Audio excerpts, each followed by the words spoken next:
Hello everyone, welcome to today's video. In this video, we will be understanding the structure of HIV virus. At the same time, I'll be explaining the different functions of different structural components of HIV virus. Alright, so as you can see, I have created a lot of illustrations already to save our time. You can manually create them and I'll show you how to arrange all those things. At the same time, I'll also be explaining the important aspects of these structures or the functions of these important structures. So let's start with the background. For that, I'll be using this. You can consider this as the internal structure of HIV virus.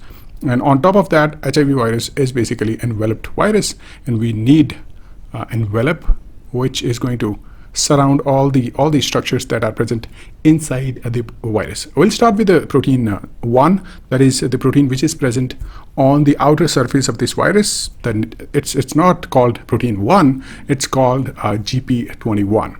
So GP21 is associated with GP41, GP glycoprotein 41, glycoprotein 120. So this is the illustration for glycoprotein 120. So let me arrange it. So this is how you can arrange it, and this is exposed outside the cell membrane, and then you have outside the viral membrane, and then you have another protein which is GP41. Okay, that is this. So this is your second protein, which is GP41. They are connected together. All right, so the green one that you're seeing is GP21. It is it's very closely associated with GP41. What GP21 is, it's a surface glycoprotein present on the outer envelope of the HIV virus. Second one, it plays an important role in binding with CD4 receptors that are present on cells like helper T cells, macrophages, dendritic cells. So that means this is the virus which can actually attack immune cells. So the immune cells that are called the fighter of our body, this virus can actually interact with those. So it becomes very, very difficult for our immune system to fight against this virus. I can see a little bit problem right over here. So I need to actually work around a little bit to first arrange it nicely. Okay, so as you can see, this virus protein is present on the outer membrane. So it should look like this. It should not go inside the surface area. And then I think probably it's going to fit nice. Yeah, it looks good, right? So I have to a little bit stretch it like in this direction, maybe a little bit on that direction. So this is how, once you have these kind of illustrations constructed, it becomes very, very easy for us to arrange them. All right, so second protein is GP41, and this is the transmembrane protein. As I've already told you, as you can see over here, it's transmembrane protein embedded in the viral envelope and closely associated with GP21. And GP21, since it's really exposed to the outside, it becomes a vaccine target also. Okay, so following a GP21 attachment to the CD4 and co-receptors, because there is interaction of GP21 first with the CD and co-receptors. GP41, the second protein, goes structural rearrangement that drives the fusion of the viral membrane with the host membrane. So it becomes very, very important to understand that how these two proteins, they work together in a nice way to actually get entered inside the human immune cells. All right, okay, let's not spend too much time on that.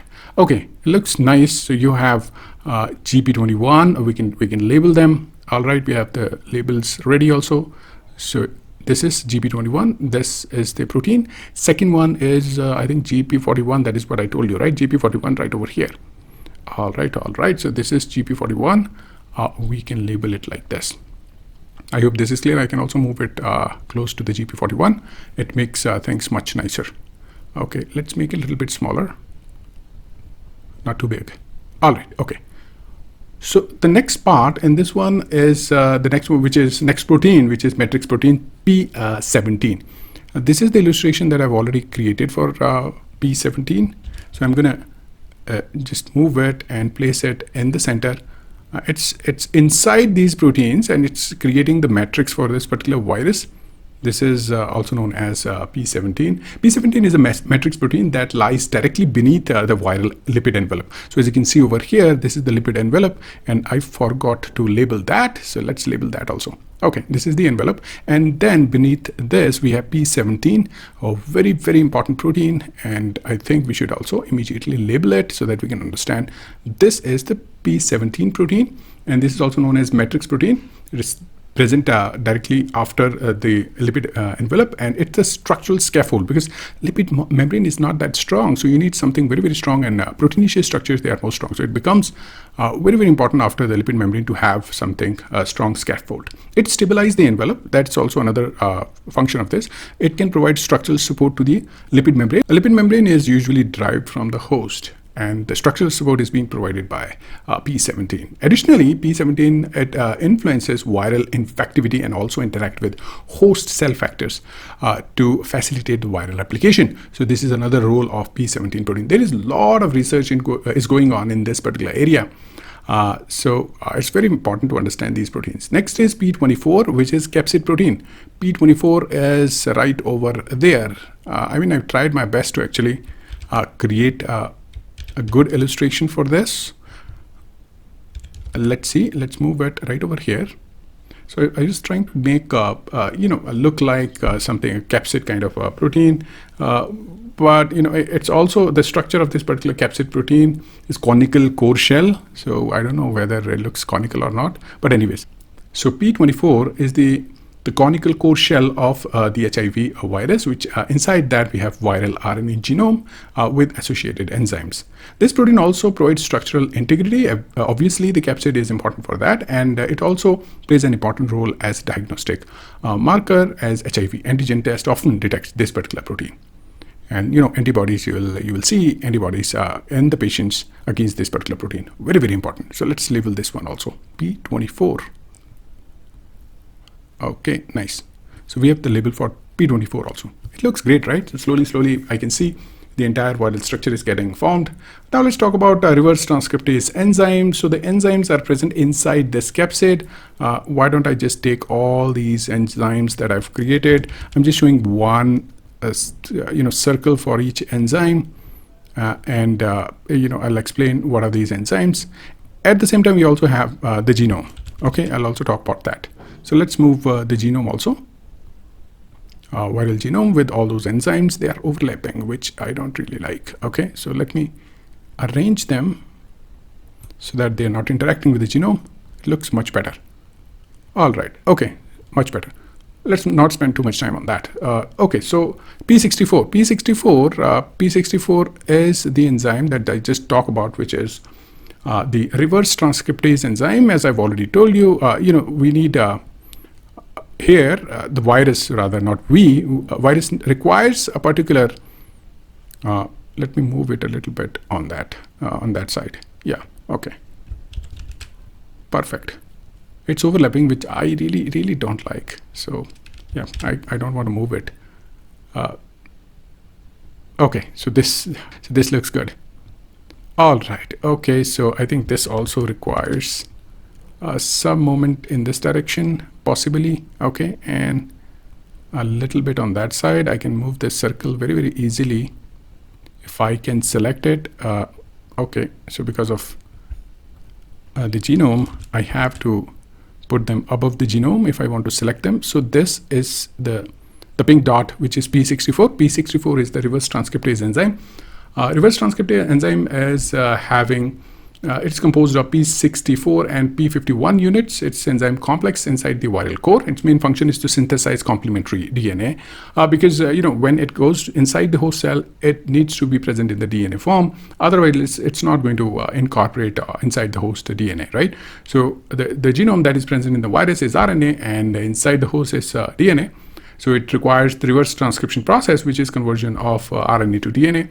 And it should be error free, but usually it's error prone. Why? Because that contributes for the mutation rate in case of HIV virus. So intentionally, this viral reverse transcriptase is leading to mutations, and mutations they are important for this virus, so that drugs or immune system is not able to kill it.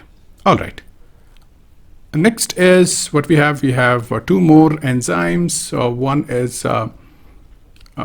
let's talk about P10 protease. Okay, so P10 protease. All right, we have label right over here. So this is our P10 protease. What is P10 protease? P10 protease is enzyme which is packed inside the viral core. It is important for assembly as well as the processing of the assembly or viral assembly. And when during viral maturation, P10 cleaves large polyproteins, which are GAG, GAG, and GAG-Pol. These are precursors into functional components, because what happens is this virus is going to get assembled inside the host cell, and the process is very fast. So you need various different types of enzymes that can degrade the multimeric proteins, and so that they can get assembled into monomeric units, right? Okay, so next let's talk about another protein, which is P32 integrase, which is right over here, the blue colored dot. It's going to cross. I'm going to leave it like that, okay? Otherwise it's going to take a lot of my time. All right, so this blue dot is our P32, and this P32 is integrase. Integrase enzyme within the HIV core is crucial for viral integration. Because of that, the virus is able to integrate inside the host genome. After reverse transcription, the integrase bind to the newly synthesized viral DNA, and because of that, it can insert inside the host chromosome. Integration is a key step in establishing the permanent infection, which is called permanent infection, where a virus is incorporating into the host genome. There are integrase inhibitors that block this step, and they are able to reduce the infection in case of HIV. But still, research is going on in this particular direction.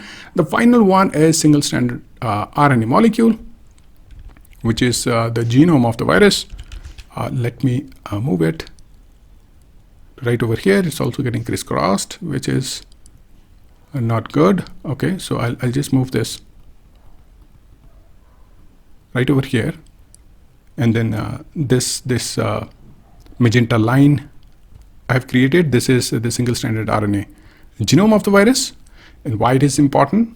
Because it stores lot of genetic information of this particular virus, and because of that, it can synthesize itself inside the host. So HIV virus consists of two identical copies of single-stranded RNA, which are positive sense. The RNA carries all the genetic information needed for virus replication, including genes coding for structural proteins, as well as enzymes and regulatory proteins.